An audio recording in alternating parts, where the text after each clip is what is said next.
Aaron Kosminski was a 23-year-old immigrant who'd come to London years earlier from Poland.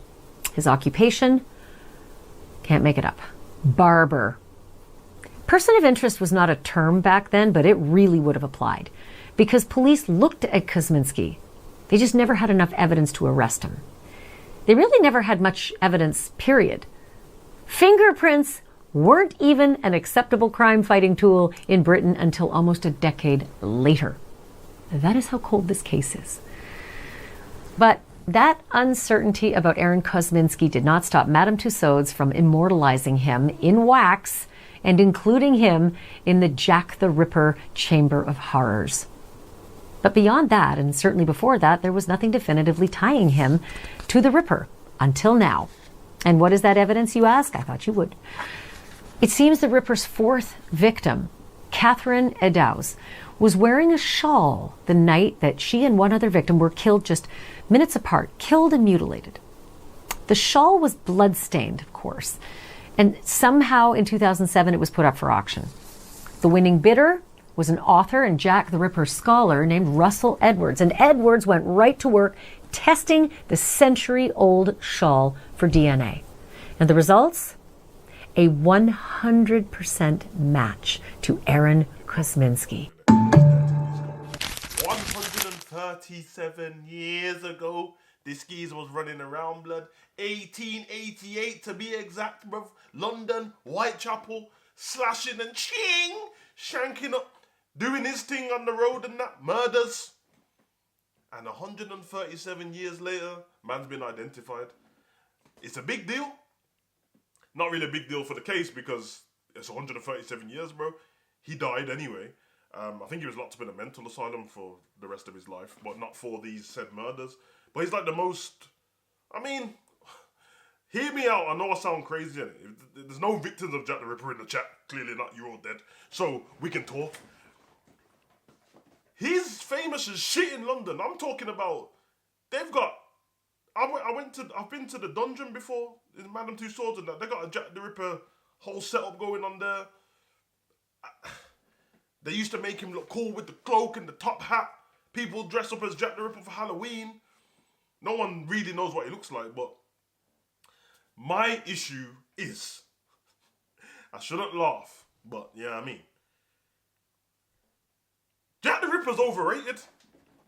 Jack the Ripper's overrated, bruv. He ain't like Dahmer and them, man, and Gacy and that, bruv. He's overrated, bruv. Like, you have to understand this. I'm pretty sure the definition of a serial killer is consecutive kills of 2 or 3 people. So, yeah, I mean, the cutoff point's 3, innit? He just about makes it. He killed 5 people. I hear it. Yeah, I mean, R.I.P. them ladies and that. You get me? R.I.P. the descendants of them ladies. And obviously he was on a mad thing, chopping up insides and leaving it out on the streets. But he's overrated because 5 kills, bro. 5 kills is not, if you get 5 kills on Fortnite, that's just a decent game, bro. You get 5 kills on Call of Duty, alright. 5 kills. I don't know, bro. I think we should change the rules of serial killer, bro. That's just a man who wants to kill, bro. That's not serial killers. Serial killers are competitive, you know, like that. I don't know, man, but they found him. DNA. You say no, that it is absolutely not Aaron Kosminski. Why do you think so? My prime suspect is East End cigar maker Hyam Hyams, who was aged 35 at the time of the murders, an alcoholic and epileptic. He was certified insane and twice detained for attacking his wife and mother.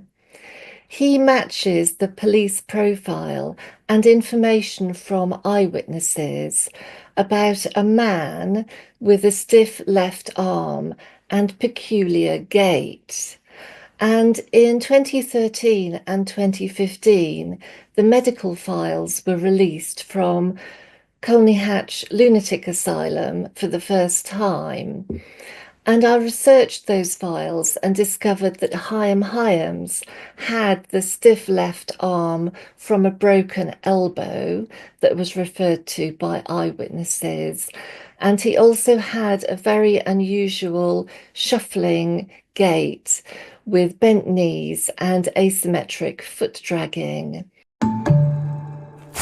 As you see, this woman's trying to spoil the thing, but she's trying to spoil the thing because she knows better than DNA.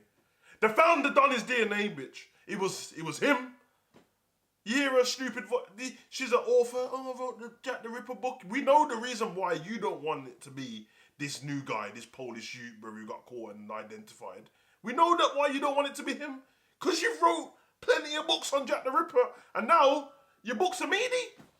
You know, like that, if you write all these, oh yeah, I think it's this guy in the book. Now your book is null and void, but why would we buy your book when he's identified? You get me? So we know why, man. Just tell the truth. Just write a new book. I was wrong about Ripper. You get me? Wrong about Ripper should be the name of your new book. But I hear it, man. He's been found. DNA catches everyone. Man, them, if you're about to bust a crime today and you think you can get away with it, don't. DNA will get you from breathing, sneezing, spitting, anything, bruv. Don't let your particles touch anything, bro. You will get caught. Don't leave your fingerprints out there. Don't leave no hair follicles out there. Don't do anything. You will get caught. This is 137 years. A man still couldn't bust case.